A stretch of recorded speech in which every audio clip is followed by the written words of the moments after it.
କିଛି ସମ୍ପର୍କ ଭାଙ୍ଗି ଯାଇଥାଏ, କିନ୍ତୁ ହୃଦୟରୁ ତାକୁ ଭୁଲି ହୁଏନି। ଏ ରୋଗର କୌଣସି ଉପଚାର ନାହିଁ ଯେ ଅନ୍ୟର ଉନ୍ନତି ଦେଖି ଜଳିଥାଏ। ଯାହାକୁ ଆମେ ନିଜ ଜୀବନ ଭାବିଥାଉ ଦୁର୍ଭାଗ୍ୟ, ସିଏ ଆମ ପାଖରେ କେବଳ ନିଜ ସ୍ୱାର୍ଥ ଖୋଜିଥାଏ।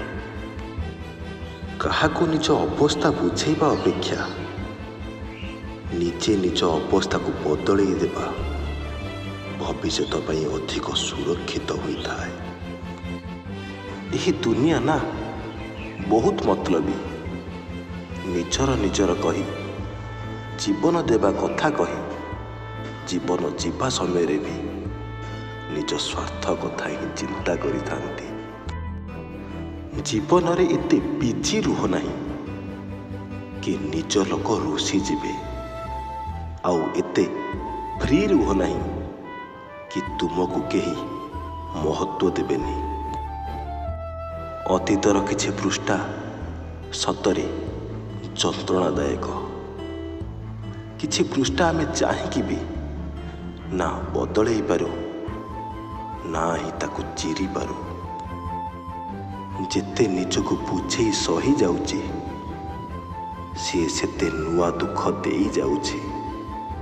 ମାନୁଛି ହୃଦୟ ମୋର ବହୁତ କଠିନ, ହେଲେ ରକ୍ତ ମାଂସରେ ତିଆରି, କେଉଁ ପଥରରେ ନୁହେଁ। ଖରାପ ଭାଷାରେ ବ୍ୟବହାର କରିବା ଖରାପ ମାନସିକତାର ପରିଚୟ ହୋଇଥାଏ।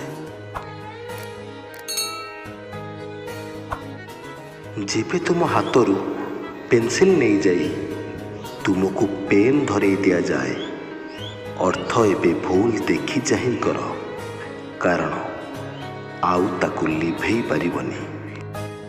ଲୋକ କୁହନ୍ତି ଦୁଃଖ ଭଗବାନଙ୍କର କୋପ ଦୃଷ୍ଟି, କିନ୍ତୁ ସତ ହେଉଛି ଏହା କି ଦୁଃଖ ଭଗବାନଙ୍କ ଆଶୀର୍ବାଦ, ଯାହା ଆପଣା ପରଙ୍କୁ ଚିହ୍ନେଇ ଦେଇଥାଏ।